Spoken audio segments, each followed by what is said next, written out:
Welcome to the 35th edition of the Decolonial Learning Session from RLS, a pan-decolonial network and grassroots organization in Amsterdam. My name is Pravini Baburam, and I am the moderator of this evening. And for those of you who are not yet familiar with the Decolonial Learning Sessions, these are learning sessions sometimes in English, sometimes in Dutch, on different topics within the decolonial movement. And if you want to stay up to date, you can follow our newsletter, website, Facebook, and Instagram. The sessions are on a donation basis and therefore accessible to everyone. Today we'll talk about how to understand Kashmir in the context of Hindutva politics. And why this topic? The recent military escalation between India and Pakistan brought much needed yet fleeting international attention to the alarming plight of Kashmir. Despite being one of the most militarized and media-dark regions in the world, systematic human rights violations of Kashmiris have been well documented by both international organizations as well as Kashmiri human rights defenders, who have been incarcerated for their work. Recent events highlighted for international audiences the dominance of Hindutva, or Hindu nationalist, rhetoric in India, which is openly genocidal against its religious minorities. They also shone a light on the Indian state's settler-colonial ambitions in Kashmir, made plain by calls to adopt an quote-unquote Israel model there. This rhetoric, which mobilizes concerns for Hinduphobia, was amplified by the Indian state-backed war-mongering media. Meanwhile, anti-war opinions were crushed through silencing and arrests. As members of the wider Indian diaspora who stand against colonialism and militarization in both Palestine and Kashmir, specifically Hindustani Surinamese activists in the Netherlands too are facing social media backlash from Hindutva-aligned members of the community. In this session, we open a space for critical reflection on mainstream narratives around Kashmir, religion, and nationalism. And I'm very thankful to welcome our guest speakers for this session who are able to help us better understand this question, especially for those of us who are not there on the ground, but who are part of the diaspora and want to engage in solidarity. So allow me to welcome our guest speakers, Mona Bhan, anthropologist of Kashmir and Fort Maxwell Professor of South Asian Studies at Syracuse University, New York, and Aminta Kelaun-Narang, attorney and the co-founder of Sadhana, Coalition of Progressive Hindus and of Indo-Caribbean origin, and she's also the founder and executive director of South Queens Women's March. What we're going to do is we're going to give each speaker 20 minutes to share their perspectives and analysis on today's topic.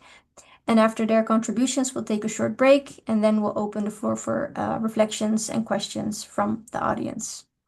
So thanks again to both of our speakers for being here today. And we're first going to give the floor to Mona Bhan. Thank you for being here tonight. The floor is yours.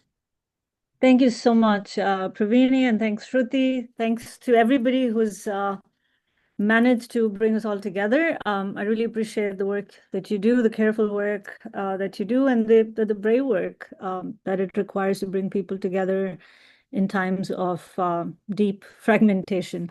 So a lot of appreciation for this. What I've done is sort of scripted my talk, so I make sure I cover all the bases, and I'd love to, of course, respond to any questions the audience might have.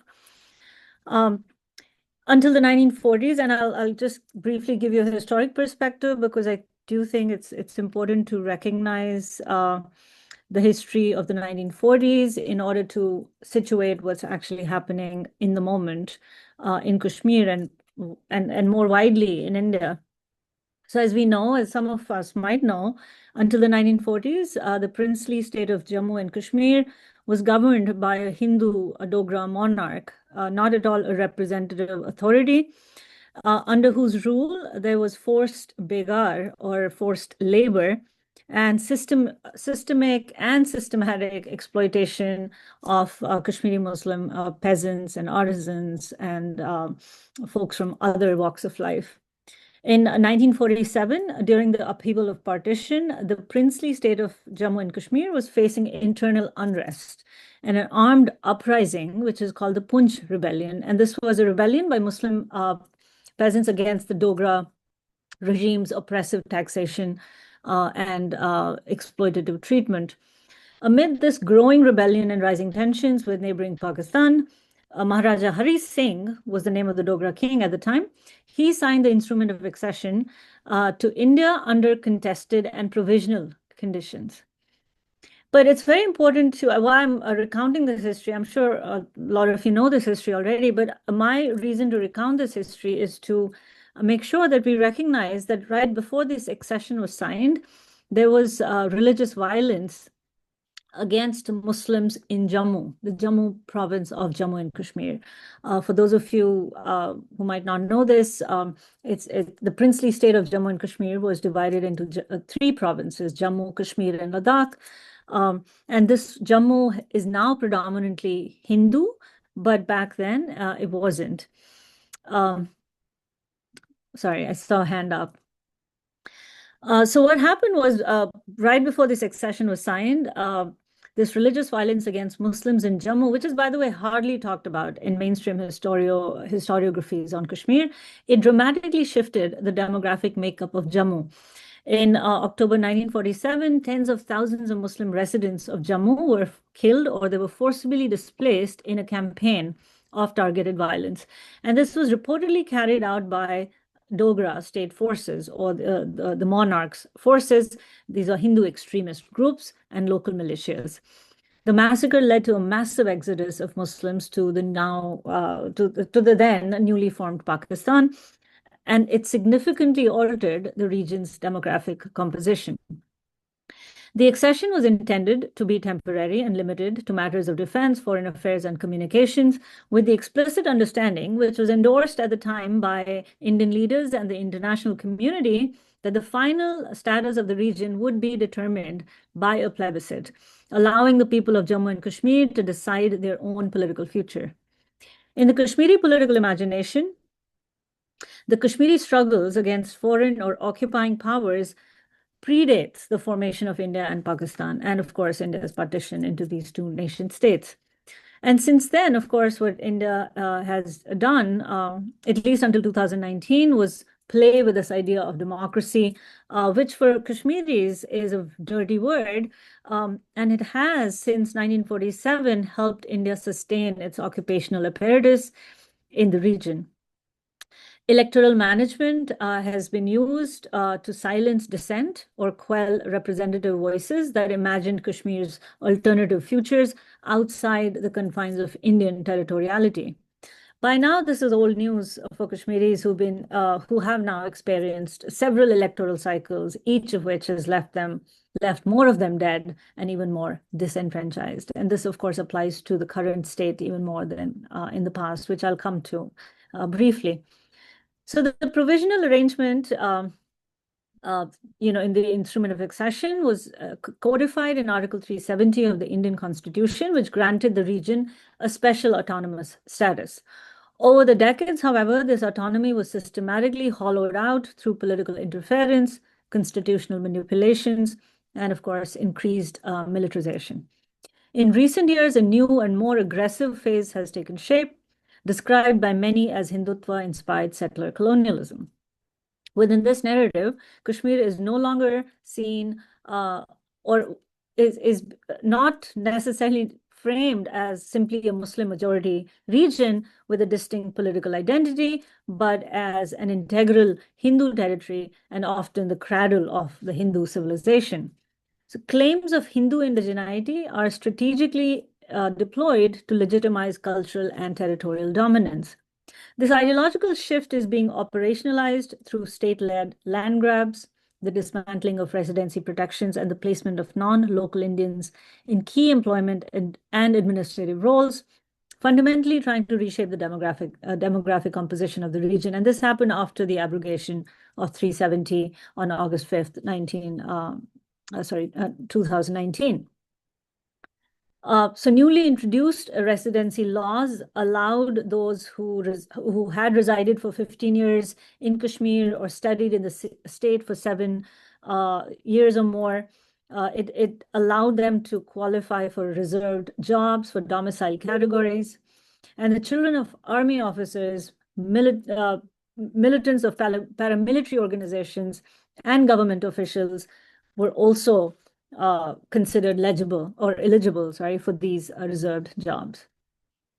Following a recent attack on tourist and Indian-controlled Kashmir, as Pravini just mentioned, calls for a severe retaliatory response intensified across sections of the Indian media, political circles, and the public.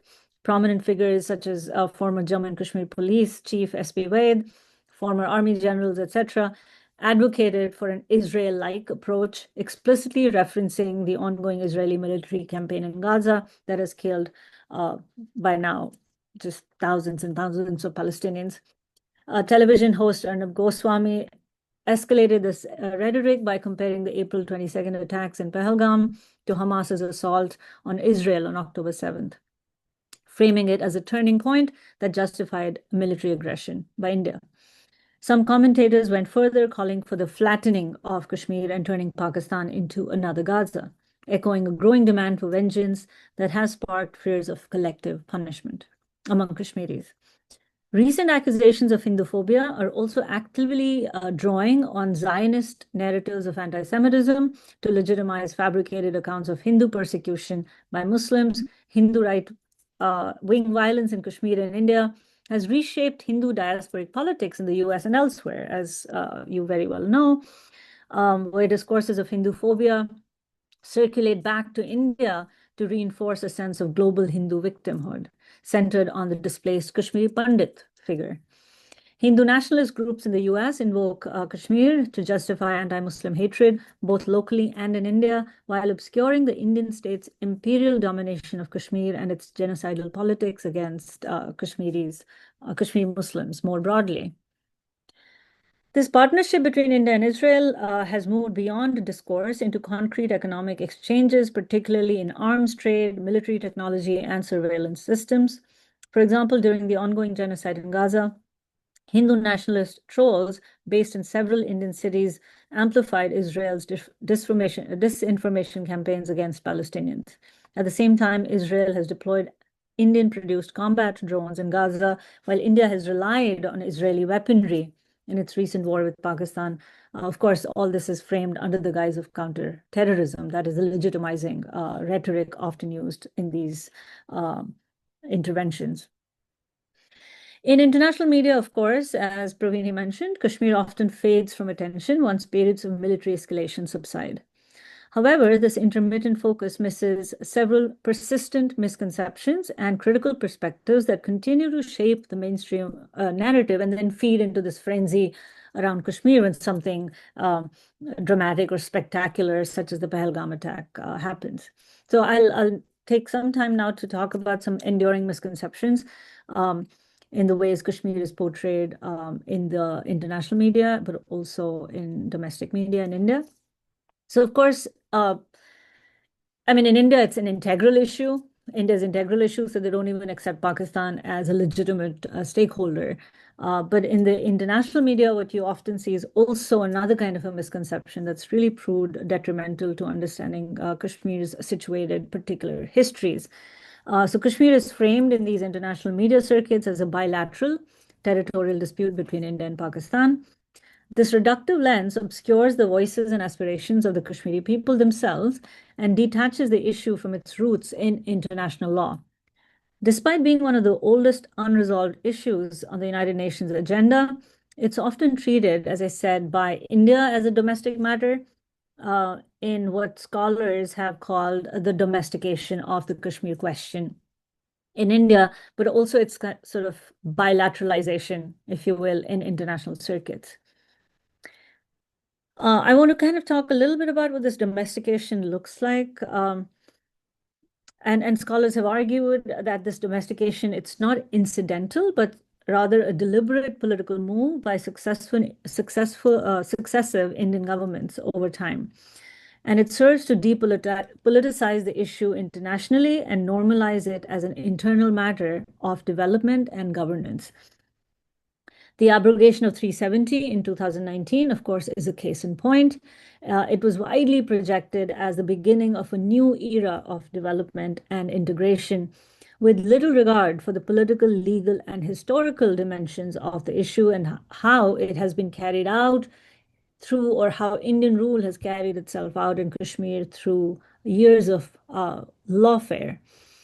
And lawfare in the context of Kashmir manifests itself through the application of stringent laws like the Armed Forces Special Powers Act or the AFSPA, Public Safety Act, the PSA, and various anti-terrorism legislations that enable arbitrary detention, prolonged imprisonment without trial, and restriction on civil liberties. For many critics in India, the abrogation was problematic because it violated the Indian constitution. So there was a lot of hue and cry around it, at least at the time, in Indian circuits. But the problem was that in that critique and by placing Kashmir within the constitutional fold of India, it sort of yet again domesticated the issue rather than situating it within this larger context of international law.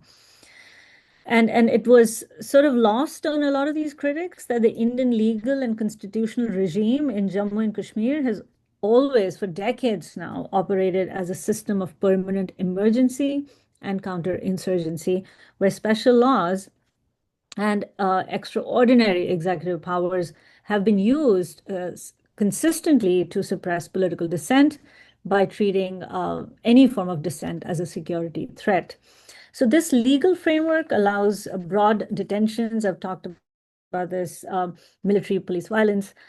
There's no due process. And therefore, what happens or what has happened because of these counterinsurgency emergency laws is that Kashmir is effectively treated as an exceptional zone, which lies outside normal constitutional protections, leading to all kinds of violations. So it is important, therefore, to remember that in this critique, the Indian critique of what happened with the abrogation, we not let the domestication of Kashmir to the Indian Constitution deter us from understanding how to situate Kashmir within the context of international law and laws that govern armed conflict more broadly, including, of course, India's obligations against the Geneva Conventions and so on and so forth. Srimati Nandini Ghosh, who's a legal analyst and a scholar, has often argued, and I endorse that idea, that we need to call things by their rightful name.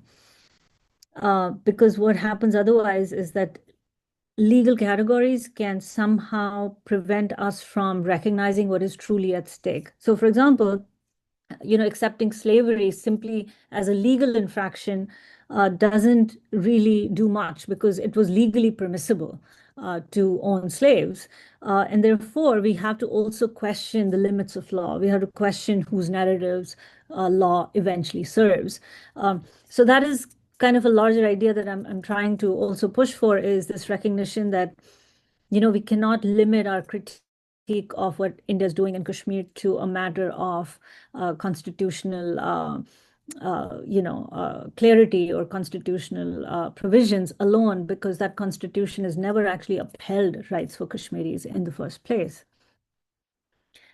So that's one of those misconceptions I wanted to make sure we address. The other misconception that I have encountered over the years is this implicit fear of what a lot of people call balkanization, right? That in this Indian political imagination, giving Kashmiri their rights to self-determination would somehow lead to a domino effect, which would threaten India's territorial unity. And this fear often justifies a very hardline approach and silences any kind of a meaningful discussion on Kashmiri self-determination, but also avoids or prevents a discussion of Kashmir as a very important aspect of international law.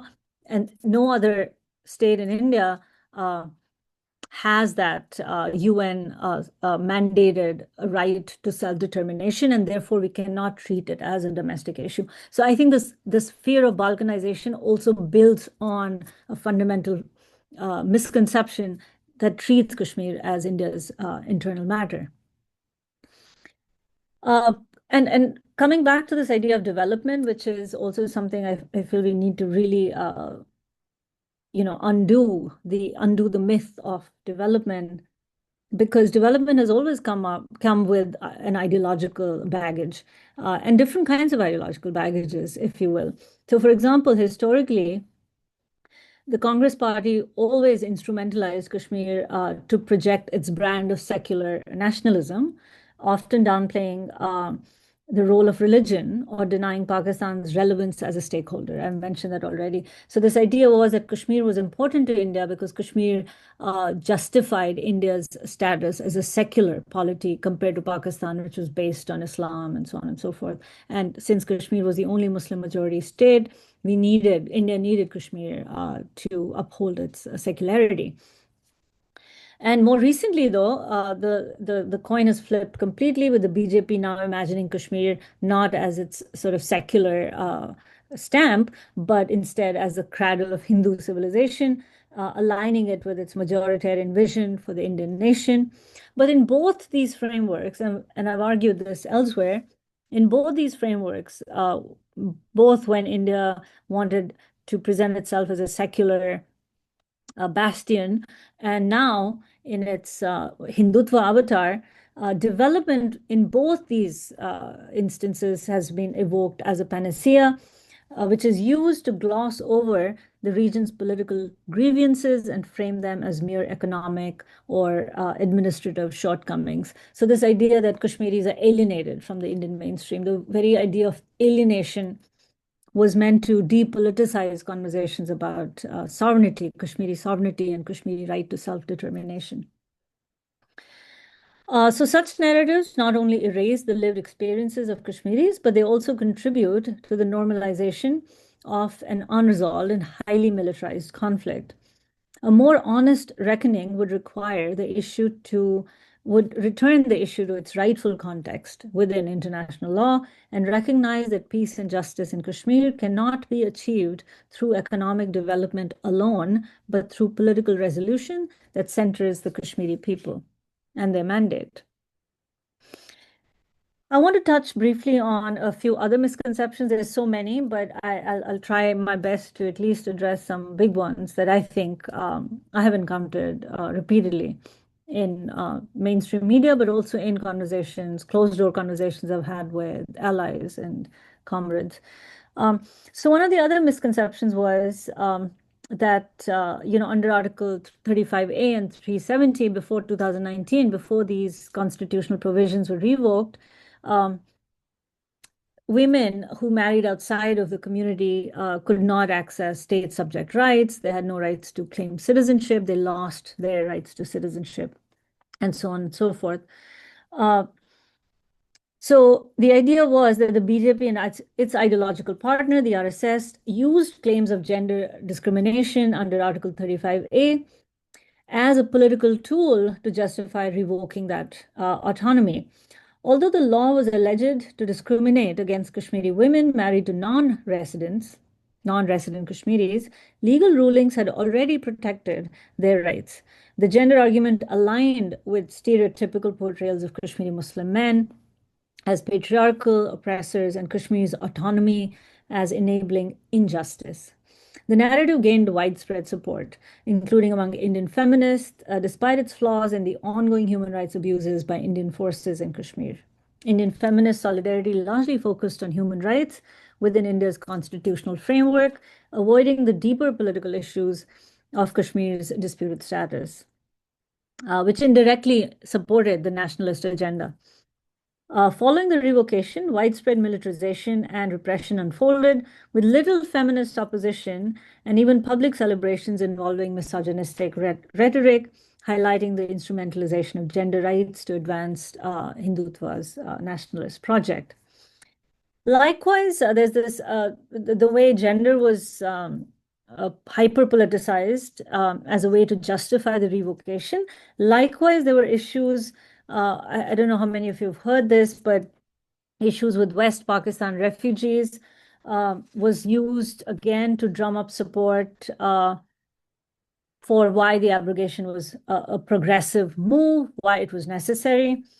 So a lot of Indian right-wing politicians, for example, claimed that Article 370 was the reason why caste minorities in Jammu and Kashmir, particularly the Dalits and West Pakistan refugees, most of them live in Jammu, the Jammu province, which is a predominantly Hindu province.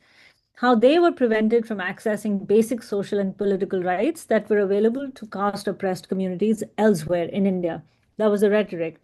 For them, the abrogation signaled the end of Muslim terror in Kashmir and the onset of a new age in which, as Modi said, brothers and sisters from Jammu, Kashmir, and Ladakh could finally access citizenship rights and privileges that had previously been denied to them.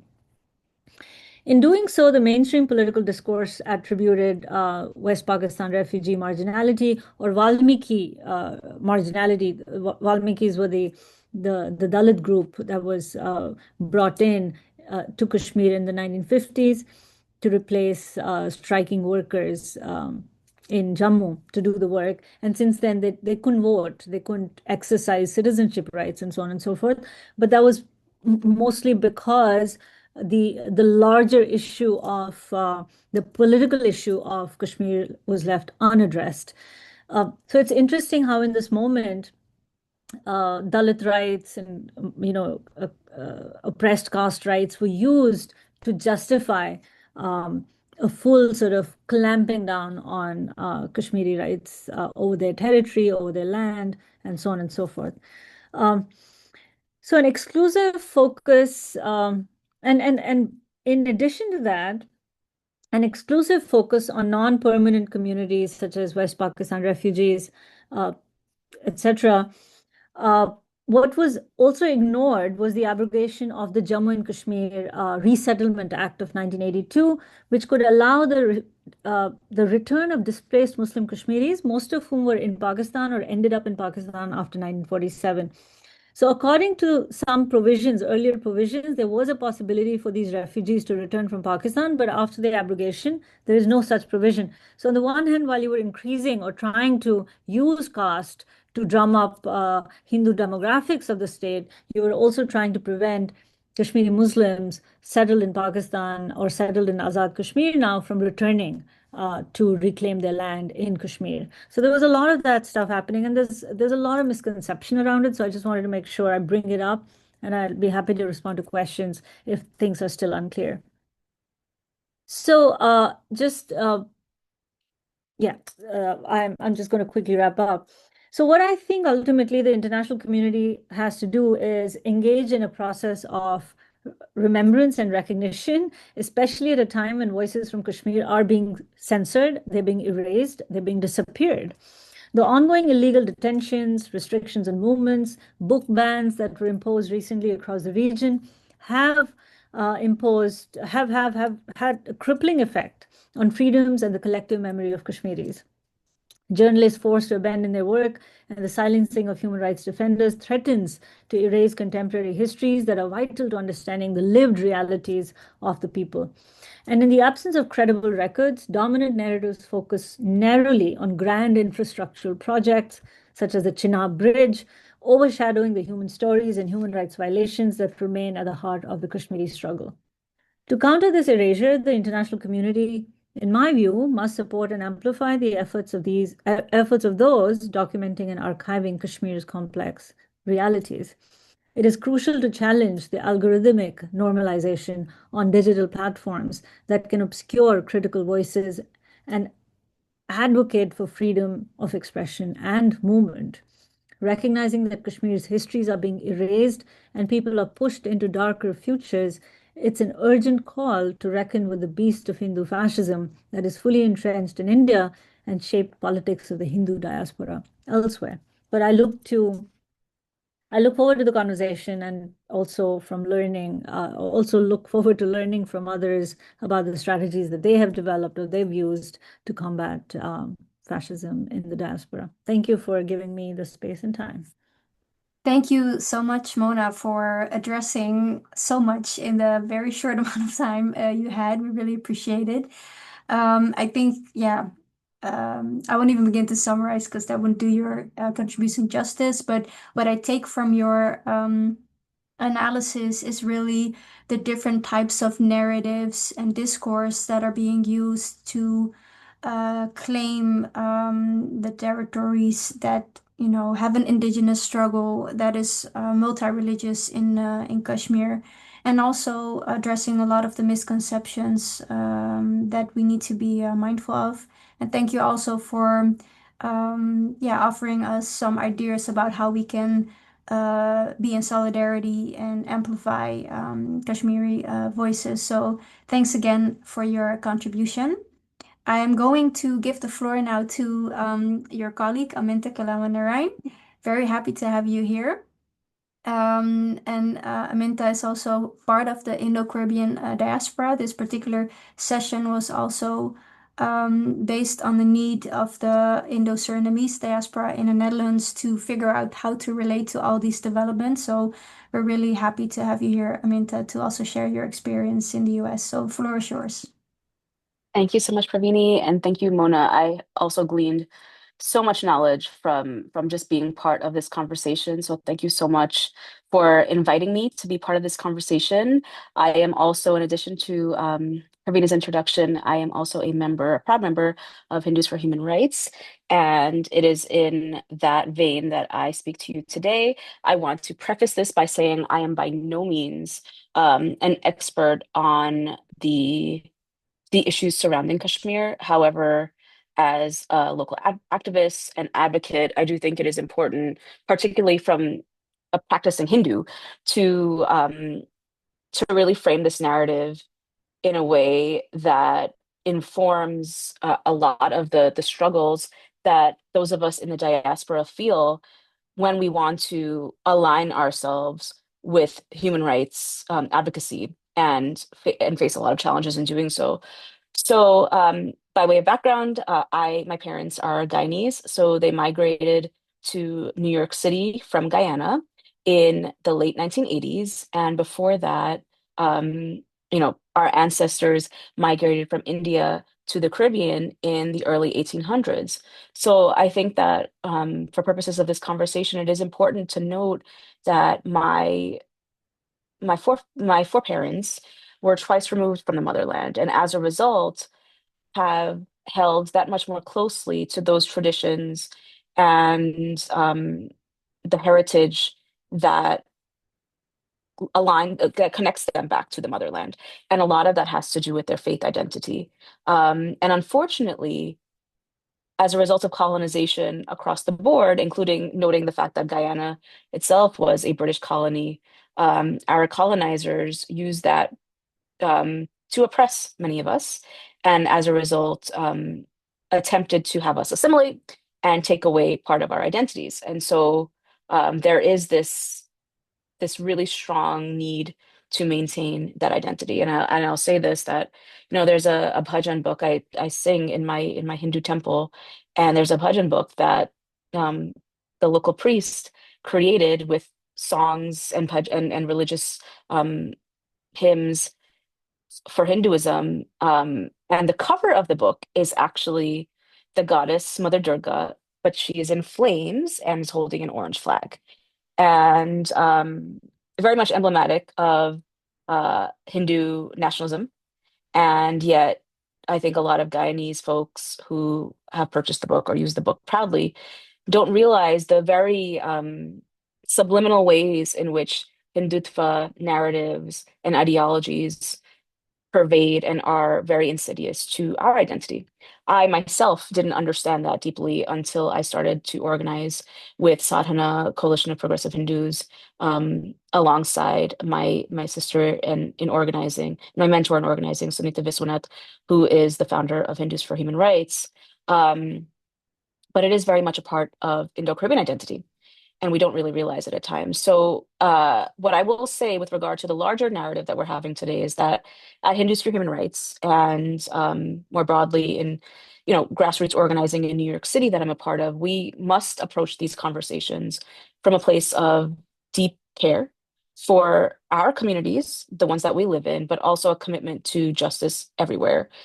And I think that when we talk about the Indian diaspora, we ourselves have a lot of unresolved histories of violence and exclusion that stem and date back from partition times to the rise of religious nationalism as we're seeing. And so these particular histories and these particular struggles show up in how we end up couching our conversations about Kashmir, about Hindutva, and even also about Hinduphobia, which I do want to uplift here is a thing. So our role and my role as a Hindu is not to impose answers in these larger questions, but to, create space for truth telling and for solidarity, and true solidarity and what that means, which I'll get into later, while also simultaneously challenging the narratives that harm and perpetuate harm of marginalized communities. And so there is, I want to like name that there is a normalization of Hindutva rhetoric. Um, and oftentimes many of us have to fight to say, well, no, not in my name. But the reality is many faith traditions end up having both liberatory strands and also oppressive strands. This is not unique to my faith tradition.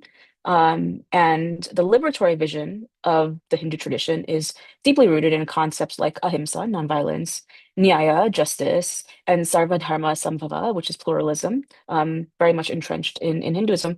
But also, on the contrary, Hinduism has also been overtly used to justify caste oppression, to justify patriarchy, and also now to justify Hindu nationalism. And so our work as grassroots organizers is to reclaim the liberatory aspect of Hindu tradition and also to stand along other faith traditions and other faith organizers to resist the authoritarian uses of religion everywhere. So both sadhana and HFHR, Hindus for Human Rights, demonstrate that Hindu identity can actually be an active force for justice rather than domination, as it is often painted. So the bottom line is faith across the board can either build bridges or it can create walls. So what do we do? What do we choose as far as liberation or oppression, solidarity or supremacy?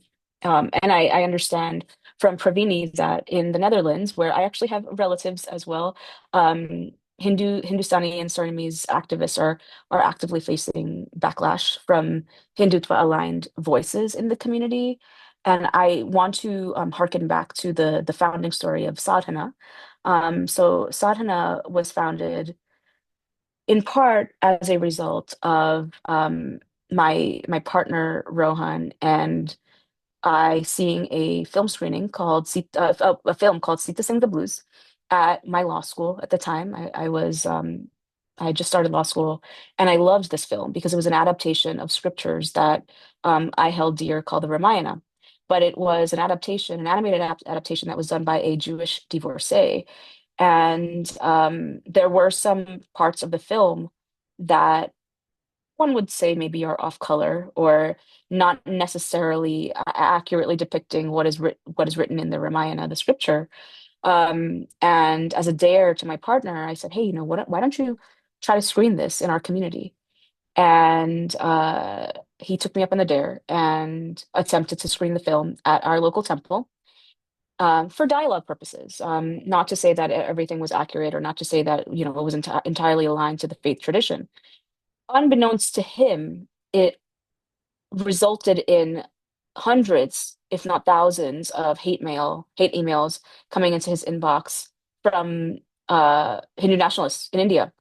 And we're from the Guyanese community in Queens, New York, and it created an entire group of individuals who are Indo-Caribbean, Guyanese, who started protesting for something. And they were protesting in the name of Hinduism and protesting to say that he was a fake Hindu trying to take down the faith because he was attempting to screen a film that challenged questions at the basis of the faith tradition. And it really opened the door for the reality that you can't have any sort of dissent against any um, long-held Hindu beliefs or anything that seemed to be against the larger Hindu Renaissance narrative, which is what was being painted in our community, which is really a Hindu nationalist um, rhetoric, but we weren't seeing it as such.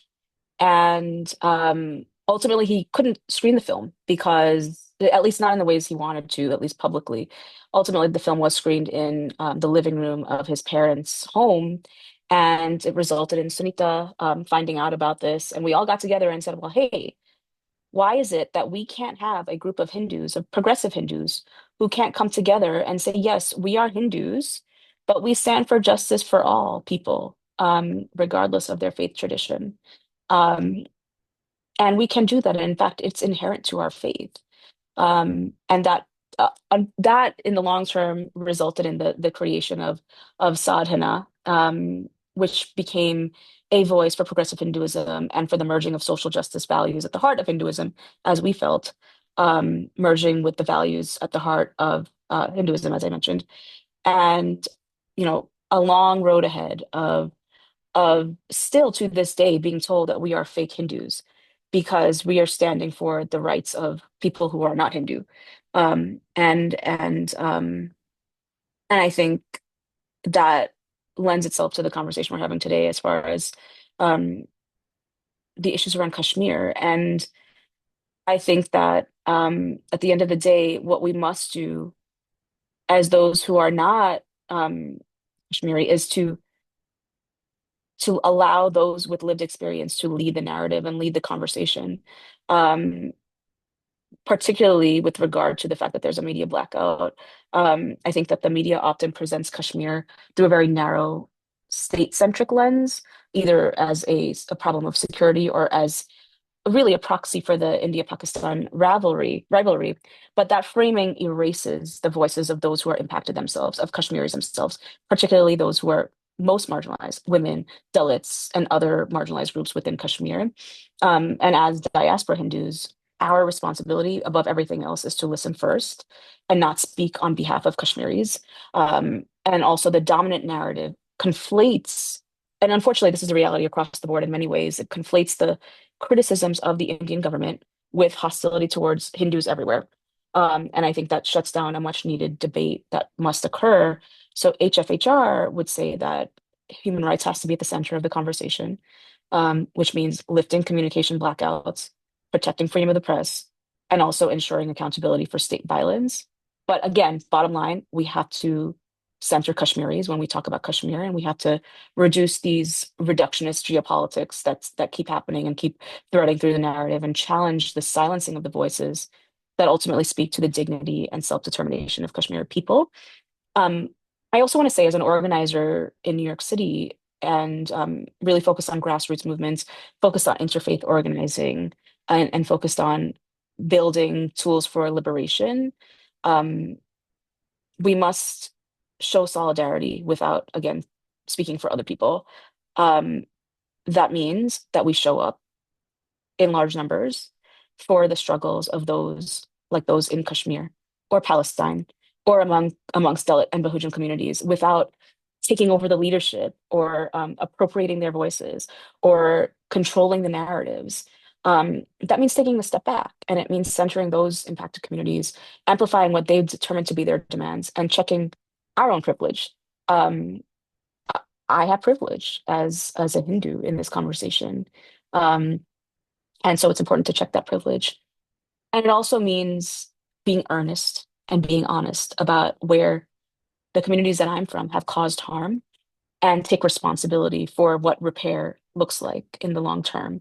So, as far as some practical approaches from the grassroots, very logically following the lead of Kashmiri activists in defining what the priorities are, utilizing the spaces that we have um, to amplify and raise awareness and also to build empathy. That means going into our local Hindu temples, utilizing Hindu festivals where we know large gatherings of people are going to be as opportunities to raise awareness, and ensuring that the solidarity work is both reciprocal and sustained and not symbolic, not transactional, not performative. I think a lot of times that is the way in which organizing does occur, and it is what we need to completely turn against from. I also do want to just name that there, like I said, there is Hinduphobia in this world, which has unfortunately been increasingly weaponized, particularly in North America and the United States and Canada, and also in the UK, um, to shut down any criticism of Hindutva. Both can exist. And again, just to name that Hindutva is the authoritarian ideology of Hindu nationalism. There is and should be a distinction between discriminating against individual Hindus, which is real and absolutely must be opposed. And for example, Sadhana has stood up against times where there have been hate crimes perpetuated against Hindus in the local community. But also, on the flip side, there must be an organized opposition to political ideologies like Hindutva, which isn't hate, but it's necessary accountability work that must occur. But there are organizations out there that blur the lines. They say that anti-caste advocacy and critiques of Modi's government with attacks on the Hindu identity are one and the same. That's not the truth. What ends up happening is this strategy mirrors tactics used by other right-wing groups globally, like, for example, white Christian nationalists or like Zionists. And what also ultimately happens is a shielding of authoritarian projects from criticism and perpetuating this hate, perpetuating this persecution. So yes, Hinduphobia is real. Hindus are targeted as individual people, but that term should not be misused to protect power structures that harm other people, such as Muslims, Dalits, Christians, and even Hindus that disagree with Hindu nationalism themselves. And ultimately, we must build alliances for a decolonized future that looks like having intersectional alliances that connect struggles across caste, race, religion, and geography. We have to have real Hindu-Muslim solidarity in the United States to counter both Islamophobia and Hindutva. That means that, for example, when we do our sadhana satsangs, we have satsangs that center Ramadan. And we break fast with our Muslim siblings. It means partnering with Indigenous and Black movements, fighting colonial violence and fighting white supremacy. It means being part of the Black Lives Matter movement. Um, it means cross-faith coalitions like Rabbis for Ceasefire, or being part of interfaith delegations to go to Palestine that model global solidarity. Um, and we also have to reject the false binaries that there must be Hindu versus Muslim, India versus Pakistan, East versus West. Uh, we also have to challenge capitalism and militarism, and these underpin many of the conflicts that we're talking about, because ultimately our liberation is collective. We are bound together. Um, Decolonial futures are going to be built not by one single community, but we must build coalitions that dismantle the intertwined systems of caste, racism, patriarchy, and empire, broadly speaking. And so, what I will end by saying is that conversations around Kashmir, Hindutva, and Hinduphobia are always going to be uncomfortable, but progress is never made unless we are uncomfortable. That means that we are grappling with real truths when we feel that discomfort. HFHR has a vision of a world in which Hinduism is a source of justice and care and is not weaponized to be one of exclusion. So we've got to tell honest stories. We've got to stand in solidarity. We've got to build transformative alliances and move beyond the defensiveness um, for sake of our own opportunism or our own self-preservation, and move beyond a fear of that towards what we hope will be collective liberation. And that's my bit for today. I will pass it back on now to Pravini. Yes, thank you so much, Aminta, also for offering your perspective, and particularly from a grassroots organizing point of view, and really going beyond the binary, as you put it, of many different, binaries that are indeed creating walls rather than building bridges. Also, really inspiring to hear how, you use faith and specifically Hinduism as a framework for social justice, specifically as a counter frame, right, to the Hindutva frame. So yeah, I think you offered a lot of practical insights, but also analysis how to deal with this very complex dynamic. And at the same time, the way you put it, it's actually really easy. It's human rights for everyone. So again, thank you both to you, Aminta and Mona, for engaging us in your perspectives. It is now 4 to 9. So what we're gonna do is take a 5-minute break, and then we come back and we have about 25 minutes for questions and interaction. So for those of you who are here in the webinar listening, yeah, you can take a few moments break, and perhaps in those moments you also want to leave your questions already in the chat so that we can see yeah, which questions we can discuss in the Q&A. So thank you. We'll see you back in 5 minutes.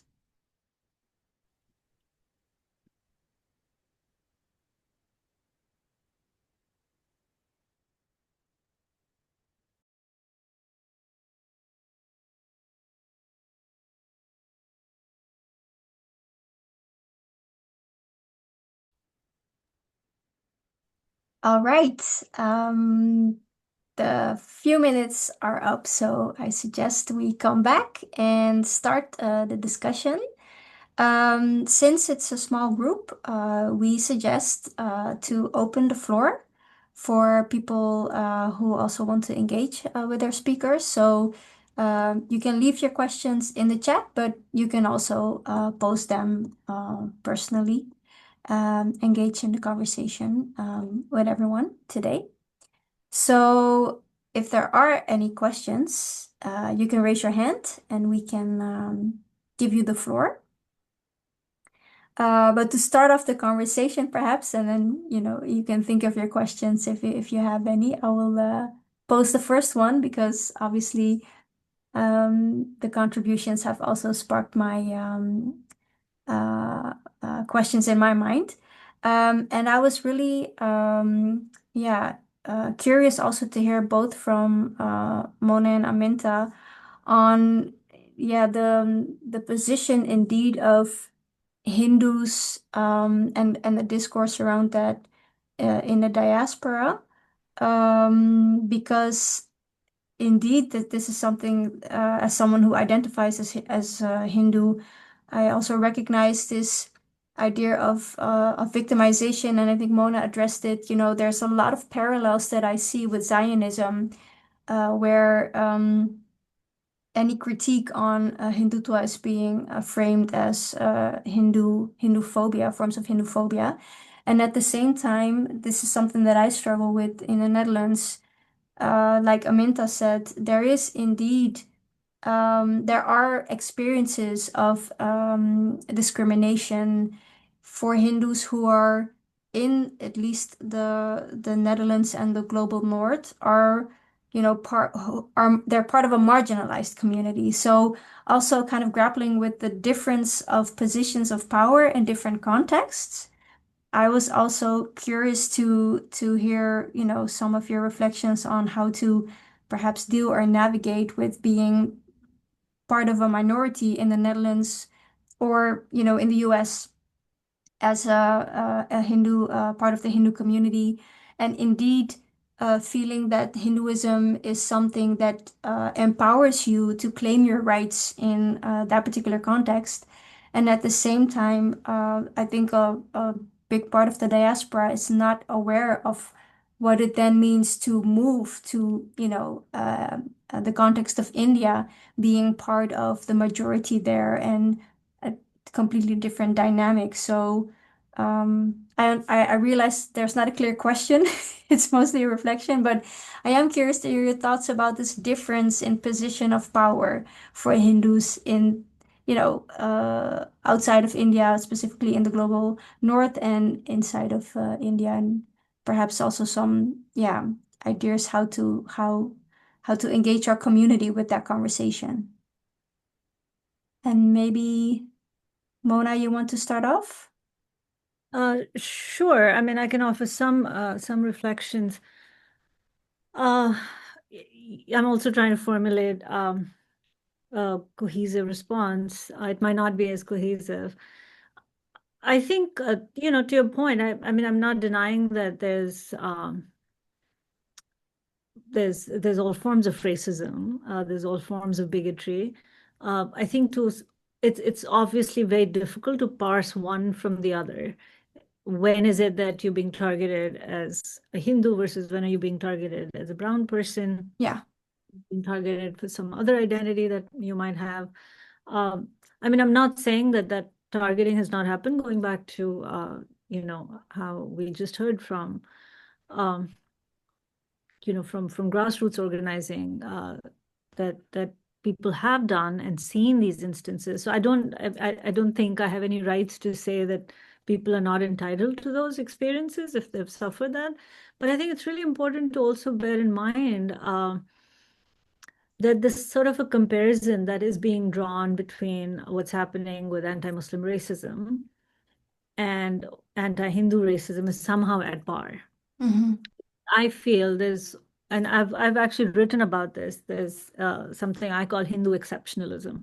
There is this idea that as a Hindu faith, we are somehow more inclusive, we are somehow more peaceful. Um, and I think those are some myths that we also build our sort of own identitarian foundations on, which are and when these are mobilized, sometimes in the service of good, they have unintended consequences because unintentionally or intentionally, we pit ourselves against the other, the Muslim other, the Christian other, the racial other, who's not as civilized, who's not as evolved, and that you see that kind of a discourse peppered all across, right? Even in these very Samaritan initiatives that are geared toward Hindu charity. There's this idea that, charity is something that we've inherited based on our traditions.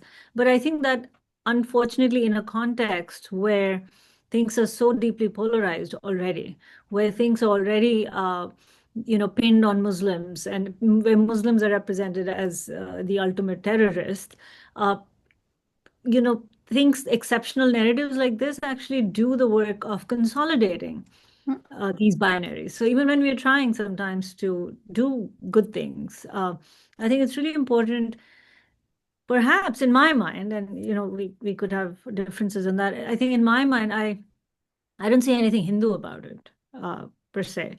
I mean, people, I think, draw a lot of faith from different things, and it's wonderful to do that. But I do think in a charged space, in an extremely polarized environment, claiming certain things as faith-based has the unintended effect of taking those things away from other faiths. It's unfortunately it should not be a zero-sum game, but it unfortunately becomes that. It becomes another way to frame your own faith as exceptional. Um, and I think that I don't know if that responded to your question necessarily, but I think it's also as I'm not I won't consider myself a practicing Hindu. I was born into a Kashmir Pandit community, and it's taken me a long time to think about my caste privilege and undo it. And of course, it cannot be undone. You have privilege, you have privilege. It stays with you. So for me to sort of I think of it as a scholar. I really understand this as coming from a scholarly historic perspective, that it's really difficult to separate caste privilege from from who you are as a Hindu. Yeah. And I think in the context of Kashmir, it becomes so much more important because caste is something we don't even talk about. When it comes to Kashmir, it's either Hindus or it's Muslims, as if these are two homogenous groups, and they're not. I mean, Kashmir Pandits are predominantly Brahmins. So when you talk about when they talk about Hindu genocide, it's a very particular way of narrativizing what Muslims have done to that and how they've eroded that caste privilege to an extent. So I do think that we need to be as Brahmins, and I'm not saying that we're all Brahmins, but I am talking about my own positionality, that it requires so much self-reflection and so much introspection to really recognize what it means to stand on our faith and use it to do good. I struggle with that kind of a proposition in my mind. Um, and yeah, so that's part of it. I think the other part is, of course, to recognize that as people have said it already, I think this weaponization of Hinduphobia that's happened and at such a grand scale that, we're the quintessential victims and we've always been victimized. And, if with Kashmir Pandits, of course, now it's this idea that we've been victimized for centuries, it's intergenerational trauma. So all those very kind of the liberal language of trauma even has been deployed to uh, erase the eliminatory project of Hindu fascism in India right now. And I think we need to be very mindful of those factors. And this doesn't quite respond again to your question, but I think one thing we do need to do is figure out how to build solidarities, anti-race, Black group with anti-racist groups, anti hate groups, and not necessarily exceptionalize our pain, but see it within this larger trajectory of anti-Asian, anti-Black violence. Yeah. No, thank you so much, Mona, for those reflections. And indeed, that is something that I also noticed is, to what extent is it Hinduphobia or is it indeed part of a larger institutional racism, dynamic that affects all people of color based on different markers. And indeed also this idea of exceptionalism that we also need to be mindful of. So yeah, I think that's very helpful. So thank you for that.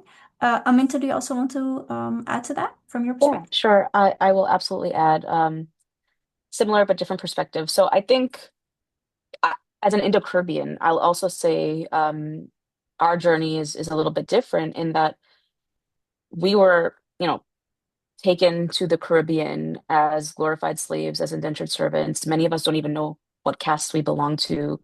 Um, and so our journey is quite different. And I would say that we have, for many generations, been oppressed, whether, irregardless of the faith tradition that we come from, right? So I agree with you, Mona, in that some of this is not like faith-based, so to speak. But I also want to underscore that if faith is being as a tool to weaponize, then those of us who identify with the faith that is being weaponized, I think have a moral obligation to speak out and say, my faith is being weaponized to oppress and to marginalize, right?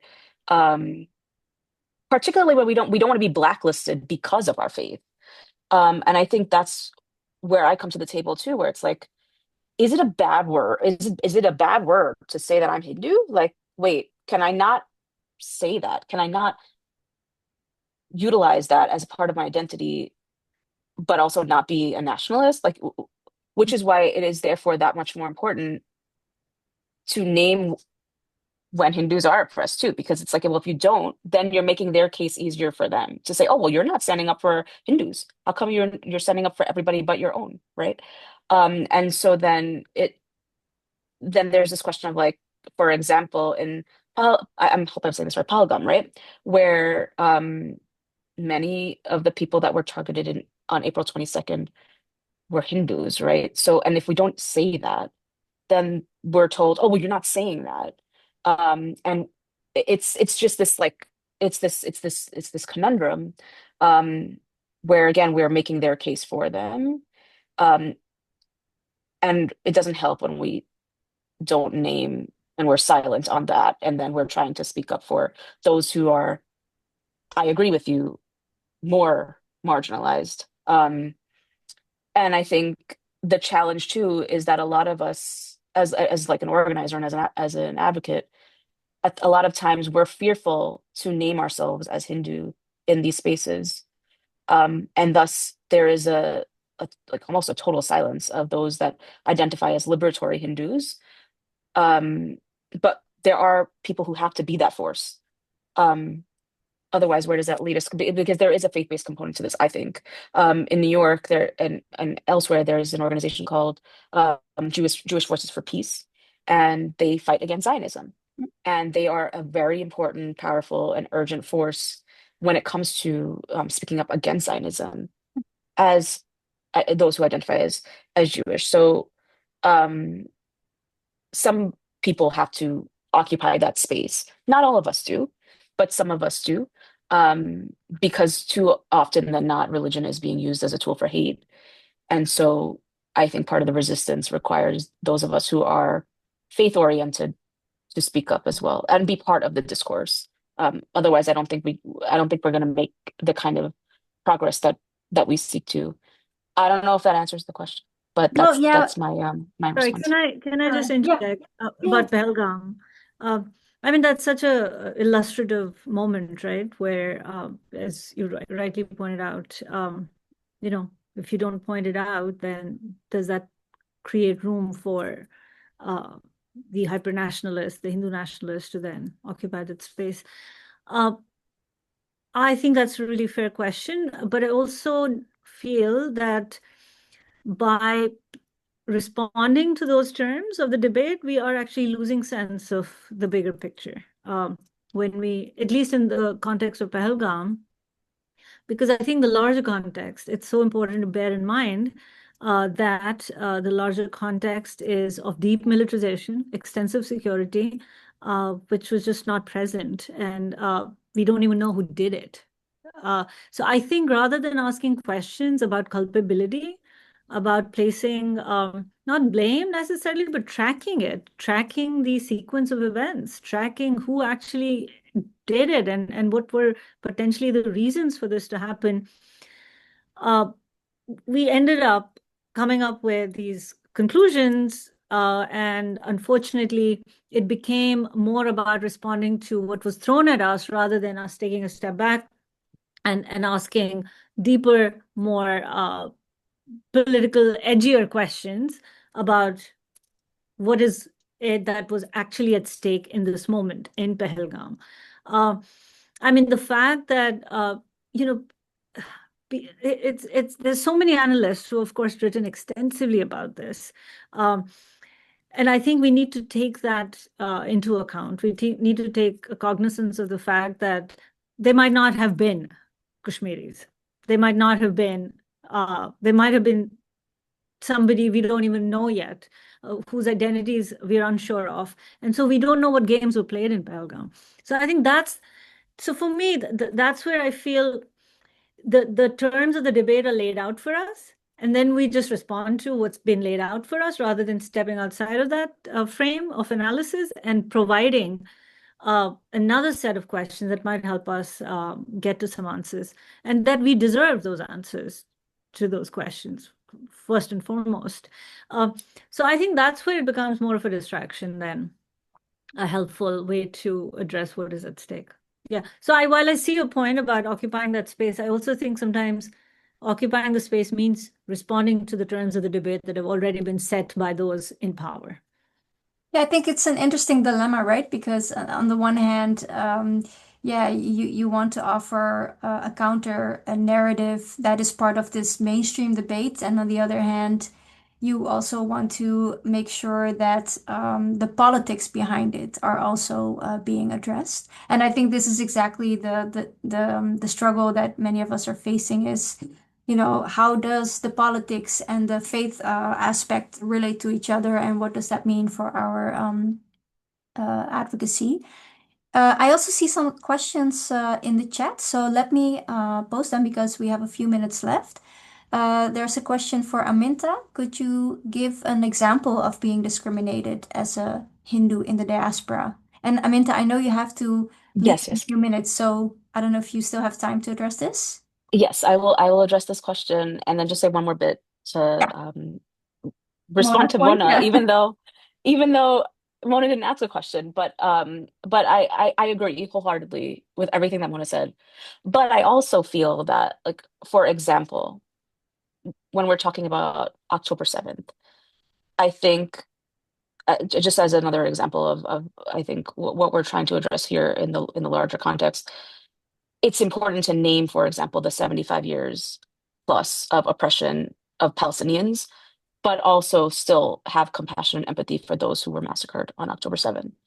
I think that we can't, like, we have to do both. And I hold that really dear to my heart. And so I just think, and I think that as a faith-oriented person, it doesn't contradict to do those things. Oh, But no, I also absolutely. I hear what you're saying. I do hear what you're saying. And I think this is the constant struggle of diverting from the issues at hand to respond or be defensive on the other hand. And like this is the constant struggle. I mean, even with October 7th, there's so many narratives about who actually Yeah, ended up I doing know. it. I mean, that's Yeah. exactly, I think, where we need to also focus our attention on recognizing that every human life is uh, Yes. and should be equal, but it's not. I mean, unfortunately, human lives Yes. are not equal, and this year has shown it to us more clearly than ever before. Uh, Uh, but at least coming from a progressive liberatory Yeah. perspective, where we hold all human life equal, we need to ask those political questions because I think we're being manipulated into believing narratives that might not even be true. yeah, I And do that's think the Yes. struggle. Aminta I wanted to want to finish. respond. Yeah, I want to Yeah, respond to the questions that are in the chat. And I also saw yeah, like two things. So I just want to quickly, briefly yeah. respond. So an example of being discriminated as a Hindu in the diaspora. So I'll just speak quickly to like a few years ago, Sadhana, I may have mentioned this. I can't remember if I mentioned this or not in our conversation here, but we hosted a rally because there was some an Indo-Caribbean family who's, I don't know if you all are familiar with Jandis. I don't know if that's what they're referred to Yeah, the in the flags. Netherlands, but Yeah. the flats, yes. And so there was a family that had many flags in front of their home. Yeah, so And in for the people who aftermath, are not familiar with this, it's basically a flag that is related to ceremonies, and correct. if you see them, you know it's a Hindu family. Yeah. Exactly, exactly. And in particular, also Caribbean Hindu family, because Yeah. it became very popularized in the Caribbean. And in my community in Queens, there's a lot of these. And there was, in the aftermath of the Trump administration, there's a lot of hate towards particularly Black and Brown folks. And somebody went and burned all the flags in front of this family's home. And that is just one example of discrimination. There was a Swami that was also attacked in the Hindu community. So these things do happen, and they happen. And the political rhetoric in America is certainly not helping any which way. So I just want to name that as a response to that question.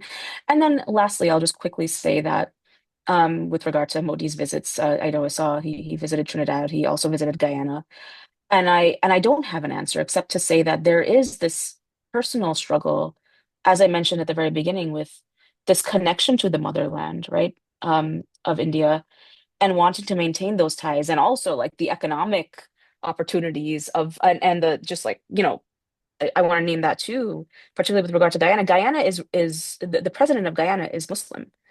Um, and is building alliances with Modi. And I don't know how I feel about that, frankly speaking. I don't have a response except to say a lot of times elected officials do things that further their bottom line. A lot of it is for optics as well. A lot of it is performative. We see that in America as well. So I don't have a response except to say that I don't actually also think that folks like me in the diaspora have a strong grasp of the way in which Hindutva ideology is deeply implicated. I did not realize like some of the bhajans, the Hindu hymns that we would sing as kids, actually were brought over to Guyana by right-wing Hindu nationalists. A lot of the narrative, like even the fact that we say victory, we say jai, and we like raise up our hands in a certain way. Like I did not realize that there was Hindutva underpinnings to that. And I was just doing it blindly for all this time. Um, and so there is a lack, I think, of educational awareness that we need to name in the diaspora to have a better sense of how Hindutva ideology is really pervading our identity and how we juxtapose that with the struggles to maintain our identity because we're twice removed, Yeah. because many of us don't even know where in India we're from, and we're just trying to stay connected and maintain our traditions. But then there's all this. With that, I do have to hop off. Yes, thank you so much, Aminta, also for being here today and also for the work you do. We really Of appreciate it. course, And we hope of to, course. yeah, to stay connected for sure. Thank you so Yes, much. absolutely. Thank you so much for having me join this conversation. Take care, everybody. So I think yeah, what Aminta also addressed, and that is something that is I think very particular for the Indo-Caribbean diaspora is, you know, the experience of being marginalized in the global north and having, you know, indeed all these experiences where you have to struggle to practice your faith, and then if you don't have that political awareness, to see someone like Modi who is saying, this is a place where you can be yourself and we celebrate and we have a political power, etc. So I think that is indeed the tension that Aminta addresses, and exactly the tension that we really have to um, put on the table and make it a topic of conversation within our communities to make sure that we can distinguish between the liberatory part and indeed the oppressive part. I do see, I think, a hand by Shruti. So, Shruti, I'll give you the last question or comment because we do have to wrap up, but gladly to give the floor to you. Okay, thank you. So, Mona, I want to ask you to speak a little bit more about what you said earlier about the different misconceptions um, and the role of Hinduism in these. I mean, you spoke about, say, political misconceptions around, that self-determination for Kashmir could lead to balkanization of India or the developmental argument. But it would be good to hear in the context here for the Netherlands as well, what you think are, if you say a bit more, also say about the position of pundits, Hindu pundits. I hear this too quite often, not only in India, but also abroad, that, well, that's also a case of Hinduphobia, you see. So could you help us unpack that a bit more? And also, what you think about this argument of lived experience? Because, I mean, Aminta is not here anymore, but to talk back to that. But it's very often stated that lived experience, or follow those who have the lived experience. So, as a scholar and as someone who is looking at this, say, from a critical angle, in what way is lived experience perhaps also misleading? Yeah, before you answer, Mona, I just want to mention I am aware of the time. So for those of you who have to leave, don't feel like you have to, stay until the end if you have to leave. But for those of you who are able to, yeah, feel free to stay. And also to you, Mona, we are mindful of time, so yeah, feel free to wrap up when it's time for you to. Thank you. Thank you, Pravini. And yeah, thanks, Shruti, for that great question. I think, I mean, one of the ways I mentioned earlier, the way Hinduism is now being deployed in relation to Kashmir is to reinforce narratives of Kashmiri Pandit indigeneity. So there is this idea that Kashmiri Pandits are the true indigenous people of Kashmir, and Muslims came from elsewhere, or they were Muslims who converted from Hinduism, but they were fundamentally, so there's this whole, of course, discourse of Ghar Wapsi and so on and so forth. But this idea that you're also imagining Kashmir now as a Hindu, as a what I call primordially Hindu landscape, right? That originally it was Hindu, although of course it erases, histories of Buddhist conversions or Buddhist presence in Kashmir even before Hinduism arrived on the scene. So very selective picking of history, very selective rendering of history that reinforces this idea of Kashmir as originally a Hindu landscape and therefore the original homeland of Hindus. So that's one way in terms of how the landscape itself is being reimagined as Hindu. And of course, it's not just a reimagination, it has material impacts, whether you look at, pilgrimages to Amarnath Yatra, to Vaishno Devi. I mean, the way those have, grown exponentially over the years and become militarized in their spirit and in their operation and in their effects is deeply telling, right? So that's one aspect of it.